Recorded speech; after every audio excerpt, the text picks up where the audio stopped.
tell you a little bit about Dr. Tarman. She is a medical doctor who has been practicing in the field of addiction since 1992. She's certified by the American Society of Addiction Medicine. She's taught at various colleges and university level courses. She's on the staff of the Salvation Army Homestead, a long-term addiction facility, and is the medical director of Renaissance, Ontario's largest residential treatment center for alcoholism and drug addiction. So welcome, and Dr. Tarman.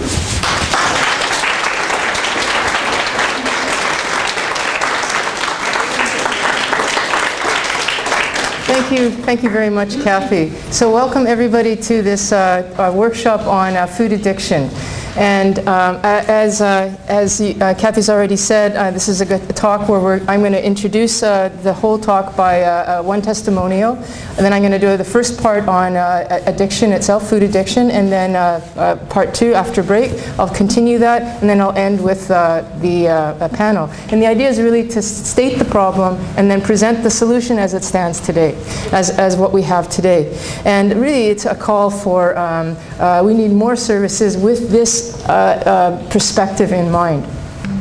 Okay, we have these kind of really broad categories, just known as eating disorders, not otherwise specified, like compulsive overeating and binge eating disorder. They don't have such clear diagnostic criteria, but the idea is somebody who's compulsively overeating, eating all the time, either the grazer or the binger who's eating all the time, or thinking about it all the time, or the binge eating disorder, which is kind of like the first, but you have episodes of binging. So not as clear, and lumped under this eating disorder not otherwise specified. And how do we treat that? As I said before, with the medications like antidepressants and orlistat, those kind of things, or behavioral techniques like controlled or moderate eating. Okay, now let's look at this phenomena from a substance abuse perspective. So these are the criteria for substance abuse. These are the criteria that I use when I see somebody for alcohol or cocaine or crack and now food. And let's see how well they fit. So you can think about yourself or think about somebody you know, or just think about it and you'll see. So substance abuse has to lead to some kind of significant distress. And it has to be at least 3 of the criteria to get the diagnosis. We just need 3. I'm going to tell you what they are in a sec. And over the last 12 months. So if it's just the last month, that's not good enough. Okay, so number 1. Patient has suffered tolerance and withdrawal symptoms. So what does that look like? I have a piece of, I really enjoy a piece of cake or something, and I really liked it. It's really exciting, and then the next day I really like it and it's exciting, but at some point it's kind of now boring. And if I want to have a really nice day, I'm going to, because it's my birthday or something like that, I'm going to want an extra big piece. I've kind of become tolerant to that amount. Or withdrawal. I've been eating sugar for the last, dessert every meal, and now I don't. And what happens? Irritable. No, I'm sorry, the Starbucks is closed. We ran out of muffins. Oh my God, there's no bagels either. What? What am I going to do? The irritability and whatnot. And that can be beyond just the hypoglycemic crash, which is the sugar and then you crash. Is this am I selling you so far? That's only one criteria. Patient has frequently taken more substances than planned.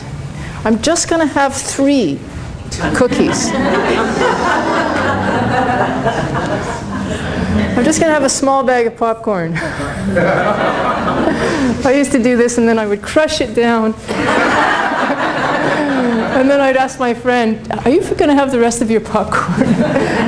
So you frequently have more than you plan. I'm just going to have 1 small bag of chips. And we all know that that's not likely. So that's 2 criteria. Person has spent a lot of their day getting, using, or recovering from the effects. Now getting. Let's think about people who, okay, if you're a cook, we had the example of the person who earlier who spoke, Helen, where she got into the business of bartending because alcohol was her drug of choice. Now, I don't know. I would be really interested to see a study on cooks and how many people. I don't know. This is pure speculation, and you can yell at me if you like, but it's a possibility. Anyway, the idea is if a person is in a food addict mode, spending a lot of time getting or thinking about how to get. Okay, I'm on my way home and I got to make sure that this is open and I'm going to get this and I don't want them to see that I'm buying too many, so I'm going to go over here too. And it becomes a whole elaborate ritual that takes up a lot of time. Using. I mean, especially if it's a binge purge thing where you can just go on and on and on and on, then I mean, it can go on the whole night. It becomes like an obsessive compulsive thing. You know, you're washing your hands and you know you got to keep doing it. It just goes on and on and on. Sometimes people won't stop a purge or a binge purge cycle until their mouth is so raw because they've been throwing up so much or their stomach is so sore that they just cannot do it anymore. But they would still want to. So it becomes like this.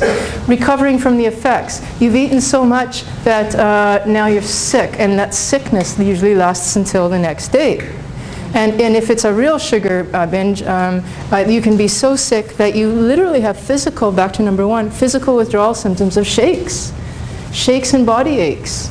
I mean, it looks an awful lot like a regular addiction, like alcohol withdrawal. So that recovering could, and then the crash, the mood crash after, because you're way up there and then you crash down, and that crash can last for a day too. So you spend a lot of time. That's 3. Patient continues to take the drugs, or in this case the food, despite difficulties. Despite hypertension, despite obesity, despite diabetes. What else despite? Despite shame. Despite the example you're setting for your children. Yeah. Yeah. Yeah. That's 4. Person has given up work, social or family activities. I'm planning to go to this, but I can't now because I'm so buzzed out. I can't go. Or I'm so full, I can't. I'm sorry, I know I was supposed to go, but I'm so sick. I'm just going to call him, I'm sick. Sorry, I'm sick. I'm not going to tell you why. An alcoholic doesn't tell you why either. They got a hangover, or they're too drunk. I'm just not, I got a headache. So it can actually impair work and social and family activities. Isolation, especially with food addiction, Helen, I thought really, really highlighted nicely the shame that's along this. I mean, I got to tell you that in my work with addictions, maybe because it's so we read about it so much now, and there's so many services out there. It's still, there's a lot of shame with alcohol, no question that there is, but it's a lot easier for an alcoholic to say I'm an alcoholic than a food addict to say I'm a food addict, especially when you imply some of the behaviors. There's a lot of shame that's involved there. Okay, number 6, last one. Person has made many attempts to cut down on substances. In other words, diets. How many diets have you been on? That's an attempt to cut down. Whoa, I'm eating too much sugar, I got to stop. And that is a perpetual cycle that keeps going. So you only need to have 3 of those in the last 12 months, or any period of time in your life for about 12 months. Are we looking at a very small phenomena, societal phenomena? No. I don't think so. And that is enough to give a criteria for substance dependence. Dependence. Abuse would be just 1 or 2 of those. You just do something to the exclusion of your better mental or physical health. Well, a lot of people say I abuse food sometimes, but actually I say I'm sometimes dependent on it is another matter. And once you fit those criteria, then we're looking at potentially different solutions.